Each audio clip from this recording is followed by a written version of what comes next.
Jeff Duncan, NOLA.com, has covered the NFL for over 25 years. He joins us on the Farm Bureau Insurance guest line. What a game last night as the Chiefs go back-to-back and they repeat for the first time since 04-05 New England Patriots. 25-22 win over the 49ers. We are the Out of Bounds Show. We're driven by your next Ford F-150 truck at Mack Hike Ford. I-55 North in Jackson, pre-owned or new Ford F-150 trucks. You know where to go. Mack Hike Ford, I-55 North in Jackson. Jeff Duncan, good morning. How many people did you watch the Super Bowl with? Just a small gathering, actually, Bo. I like to kind of focus on the game, if you will. So I try to keep it low and not get too much of a festivity going around the game itself. Fair enough. We're debating today Stone Cold Chris Jones. He's from right up the road and played at Mississippi State. And he has been a really, really good player for years now. That's his third Lombardi trophy. He disrupts, as you know, and quarterbacks don't like him. With what he did in the postseason this year and his career overall, do you think he's done enough to go to the Pro Football Hall of Fame, Jeff? Well, it's a good question. I think he's certainly entering into the conversation. I don't know if it's quite enough yet, just being in that room and dealing with the great players and their resumes. I think he probably is definitely going to make it, but how long has he played now? How many years do we know, Bo? So his last year at Mississippi State was the 2015 season. So 2016 was his first in the NFL. Okay. Yeah. Five Pro Bowls. It's probably long enough. Yeah. I think the kind of genuine cutoff we always feel like would be like a Tony Baselli, who had a shortened career because of injuries. I think he played 6 years. So he's exceeded that. It would be hard to deny Jones. There's so many factors that go into Hall of Fame credentials, in addition to Super Bowls, all pro teams. Do you make an all-decade team? Have you, been a obviously Pro Bowler and been a part of successful teams? All those kind of things. Are you durable? And I'm a big believer in leadership. We're not supposed to evaluate anything other than play on the field, but I don't. I try to evaluate some of the intangibles because that's part of the core principles of the Hall of Fame. There's integrity, commitment, leadership, and I think Chris Jones, we saw it yesterday in the game, him on the sidelines taking control of his defense, and then the way he responded in the game. I mean, he was the most dominant player, arguably even more so than Patrick Mahomes for much of the game. So I certainly think he's etched his legacy in Hall of Fame worthiness. So 5 Pro Bowls, 3 Lombardi trophies for Chris Jones, and you would think he's got, at least another 2 to 4 years in the league, and what a run for him. We're visiting with Jeff Duncan, who is a Hall of Fame voter for the Pro Football Hall of Fame, and NOLA.com. He joins us on the Farm Bureau Insurance guest line. Okay, sports fans love to debate this stuff. You may eye roll it, but I got to throw it out to you because we got into it earlier. Kelsey or Gronk? Who's better, according to Jeff Duncan? Me, I still think Rob Gronkowski. I'll say that. I mean, they're a little bit different kind of player. Rob Gronkowski, I think, was a little more of a complete player than Kelsey, but Kelsey, I think, definitely more of a home run threat, receiving threat. But I just think in all-around play, Rob Gronkowski redefined the position. And but man, it is a strong argument on both sides. And I think we've seen the last 10, 15 years better tight ends come into this league because of the way guys like Andy Reid have used Kelsey, the way Belichick and his group used Gronkowski. That's become a premier position. And I was really, be honest with you, getting off subject here a little bit, but really flummoxed in what the 49ers were doing with George Kittle. I mean, he was a non-factor, and he's been an incredible player all season for his career. And I don't know if that was Kansas City's defense or them just going away from him, but it certainly was confusing. Well, that was my next question. Kittle, two receptions for 4 yards on the biggest stage, as good as he is. Jeff, I would have lost a lot of money if you'd have told me that was going to happen. And Bo, I thought Tony Romo made some great points. I mean, the 49ers over and over kept trying to attack into the teeth of the Kansas City defense, which is their corners, L'Jarius Sneed and McDuffie, and did not go to the weakness, which is the linebacker play. And you could really have attacked that with not only they did use McCaffrey in that role, but they didn't go to the tight end and Kittle. And I'm sure that Kyle Shanahan's going to get questioned on that going forward, and it might continue to haunt him, because I thought some of his game planning, especially play calling when they got in the red zone, got a little conservative. And as you know, I mean, one thing I've learned from Sean Payton, he would have taken into account in the calling of the game from his standpoint on offense that on the other sideline was the best player in the game. And that factors in. That's why they onside kicked in the Super Bowl against the Colts. They took a possession away from Peyton Manning. They knew how great he is, and that was the whole impetus behind that. And that's, I'm sure, would have been Sean Payton saying, we're not going to let Patrick Mahomes beat us. We're going to go for a touchdown here. We're going to pass it. We're going to win this game here. And I thought Shanahan got a little conservative. I agree. Jeff Duncan, NFL insider, Pro Football Hall of Fame voter, NOLA.com. He joins us on ESPN 105.9 The Zone. You mentioned Romo. The big thing to do now is to hammer people on social media. And I like Romo. I think he's very talented. Some people say every now and then he goes over the top, a little too much flair, showbiz, and energy. However, I thought he was fantastic last night. What did you think, Jeff? Yeah, I did too. I've seen some criticism of him, but you're right, Bo. It just feels like you can't win, right, in social media anymore. So I thought he did a terrific job. I thought the game was terrific. It was competitive. I mean, it wasn't the greatest Super Bowl ever, but it was very competitive, and it felt like a game that was just hanging in the balance for some big play to kind of tip the scales, and it kind of happened once they fumbled the punt. The 49ers did that muff punt. I thought really kind of gave momentum and life and energy to the Chiefs sidelines. They were frustrated at that point. And I thought they did a good job of kind of stepping back and letting the game kind of, take the viewer where it did instead of trying to over analyze. So I'm a big Romo fan. I think Greg Olson's great too. Yes. And, I'm really eager and interested to see how Tom Brady does in that role. I can't wait. I lean toward he'll be great. I heard Brian Fisher from The Ringer talking about his prep and how focused he's going to be the next, 6 months on learning and getting coached up, I guess, so to speak. I think he'll be outstanding, but I'm eager to see that too. So as, I asked you this a couple of weeks ago, and you walked us through, and it was great, and it was awesome on the podcast. You walked us through Steve Spagnuolo, and many people, and Strahan's talked about this, him being the architect of the 2007 New York Giants Super Bowl, and then the fact that he was in New Orleans the year Sean was suspended, so they didn't get to connect in G-Haw.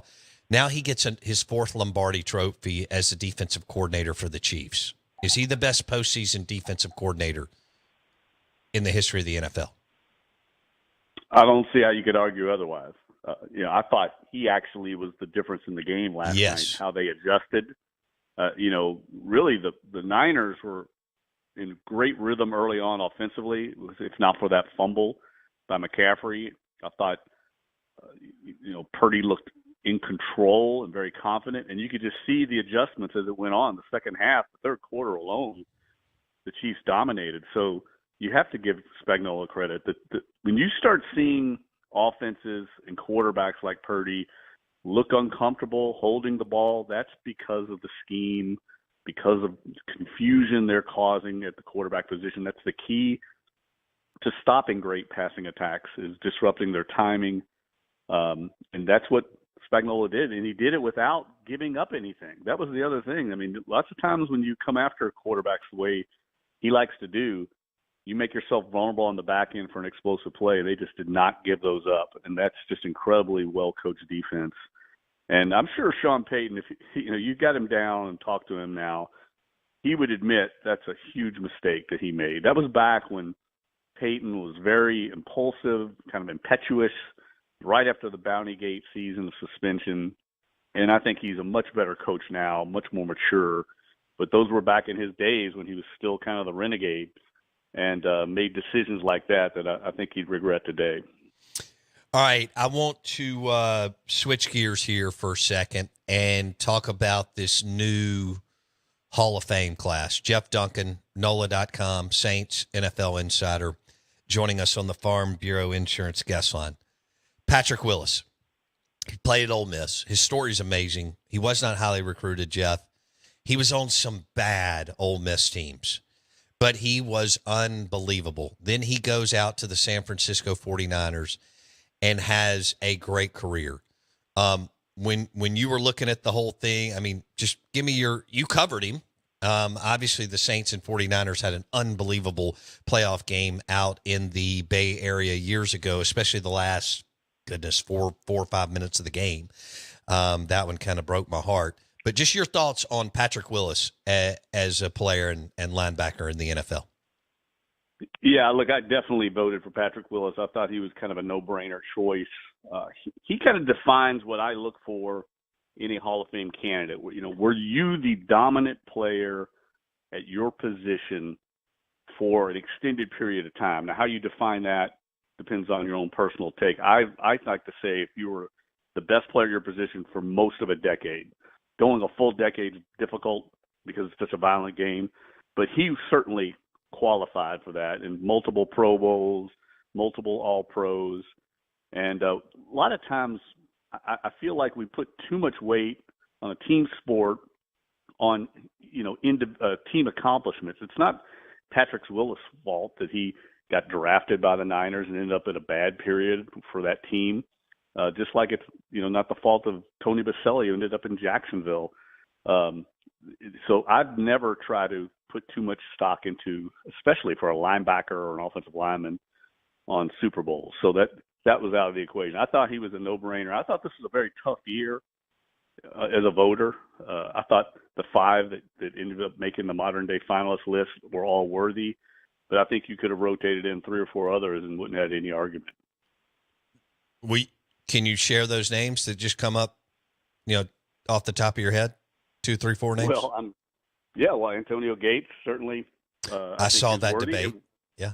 He'll be in the Hall of Fame. There's no question. And look, I presented Jari Evans, and I was just kind of, be honest with you, stunned at the lack of interest in putting him into the Hall of Fame from my fellow voters. I've got a lot of work to do there because he was the dominant interior offensive lineman in the league for a decade and led, he's the other player other than Drew Brees on those Sean Payton, Drew Brees dominant offenses, won a Super Bowl, set 17 NFL records, Bo. 17 NFL records, wow. not Saints records, NFL records. One of the greatest offenses in the history of the game, I argue the best. He's the only other Hall of Fame worthy player on the team other than Drew Brees. You're telling me Drew Brees and Sean Payton did all that by themselves with not great talent around them?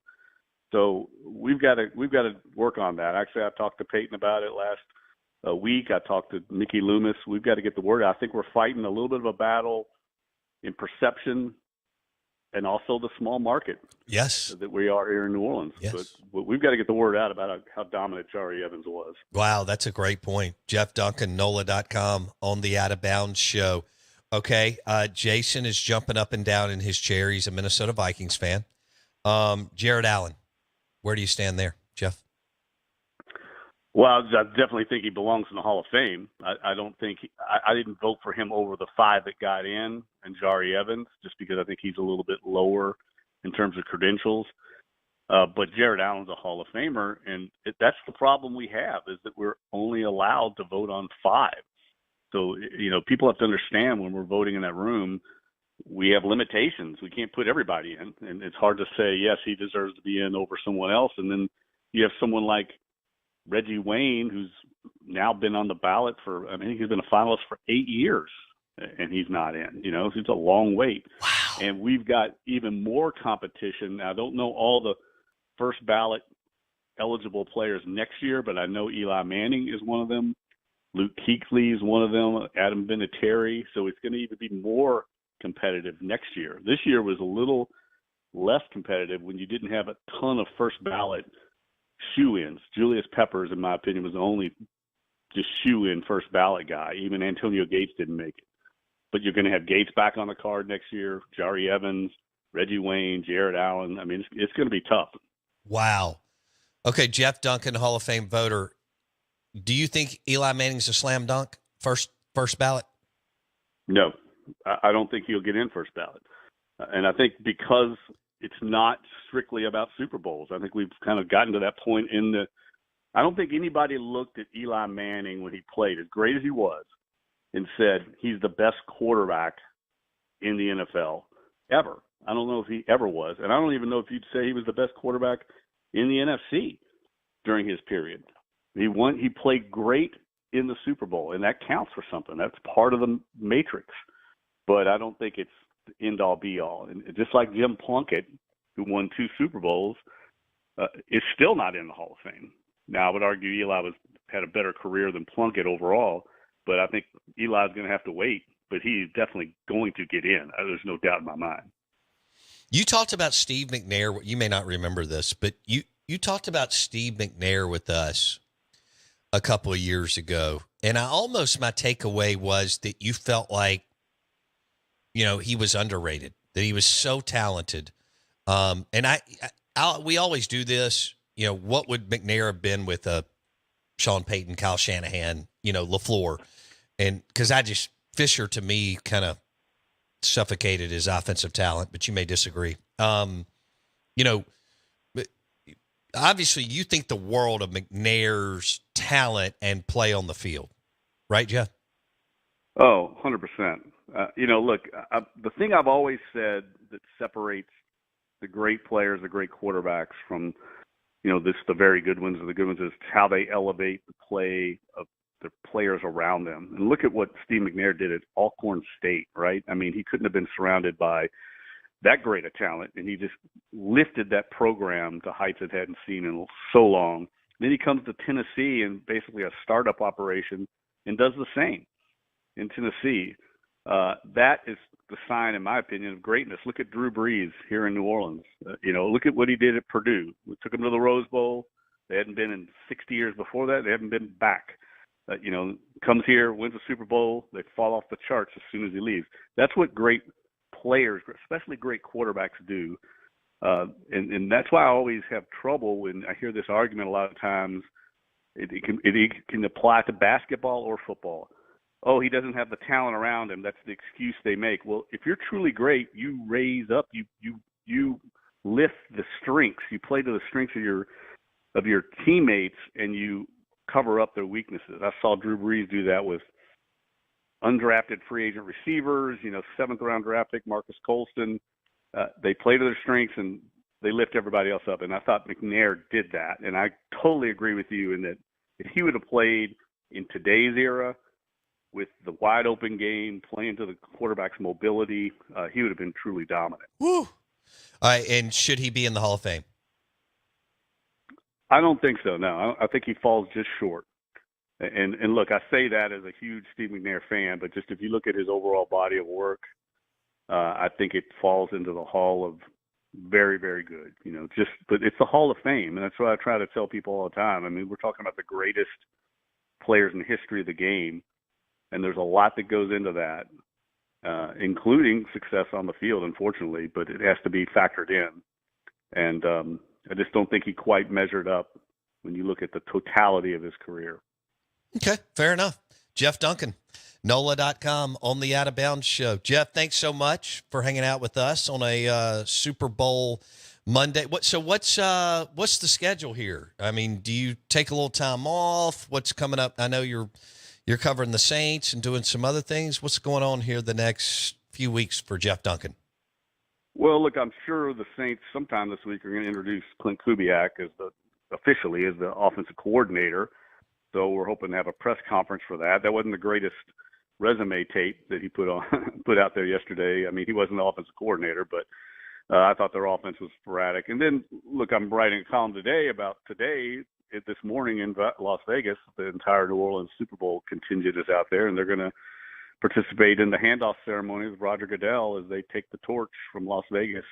And we start the clock on the New Orleans Super Bowl next year. So I want to talk about the competition that we've got now. I mean, it's not just Las Vegas, but Nashville, once they build that new stadium, they're going to be in the mix for Super Bowls. Obviously, Los Angeles is a regular in the rotation. It's become more competitive than ever.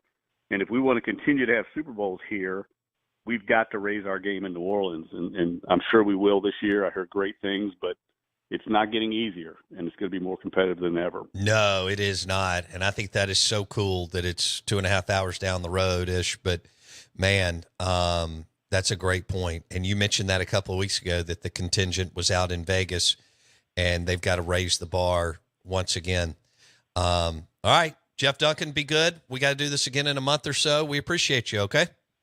Yep, let me know, Bo, and thanks for having me on, buddy. Take care. Jeff Duncan, NFL Insider, Pro Football Hall of Fame voter, SaintsInsiderNOLA.com. He joins us on the Farm Bureau Insurance guest line. Jason, that was fun. Started off a little stone cold Chris Jones and worked our way through the Super Bowl. And then we got into this class and Patrick Willis, your Ole Miss Rebel, who's a great player at Ole Miss, great player with the 49ers. Basically, Jeff Duncan said that was easy, the way he played over at least definitely a 4 or 5 year stretch. Oh, yeah. Of dominance. Eventually, they got good out there when Harbaugh came in and resurrected the franchise. They kind of took the jugular from the Saints that year in that crazy, I don't know if you remember it, crazy playoff game out in San Francisco, where they scored I felt like 20 points or 20-something points in the last few minutes of the game, back and forth down the field. But Patrick Willis going in, Devin Hester, Dwight Freeney, and Julius Peppers. Well, he said the slam dunk was Julius Peppers. Thank you. Yeah. Yes, he said the slam dunk, no doubt, no debate, was Julius Peppers for this year. The others all worthy, but Julius Peppers with the slam dunk. Eli Manning will be eligible next year. I asked him about first ballot. He said no. Yeah, that's what I wanted to see what you thought of that. I feel like you agree. I agree. Yeah. Yeah, there were two guys that we've asked who are close to the Mannings and two of the biggest New Orleans media. Mike Detillier and Jeff Duncan have both said he will get in, but he won't be first ballot. Even Jeff said he didn't think he was the best in the NFC at any time in his career. Wow. Now that's big. Well, there was some good quarterbacks going through. Of course. During that time. But he's got the 2 Lombardis. We're live in the BankPlus Studio. Let's go lunch today, brought to you by Burgers, Blues, and Barbecue in Dogwood. Jason, they are now open. Their newest restaurant is in Dogwood in Flowood. Fantastic food, from the smoked chicken to the burgers to the nachos and fried pickles. Burgers, Blues, and Barbecue. Now open in Dogwood, right by Chipotle. B3 in Dogwood in Flowood. Hour number 3 coming up. We're supposed to have Dan Fouts, one of my favorite quarterbacks of all time, who played for the Chargers, at 9:30 on the Farm Bureau Insurance guest line.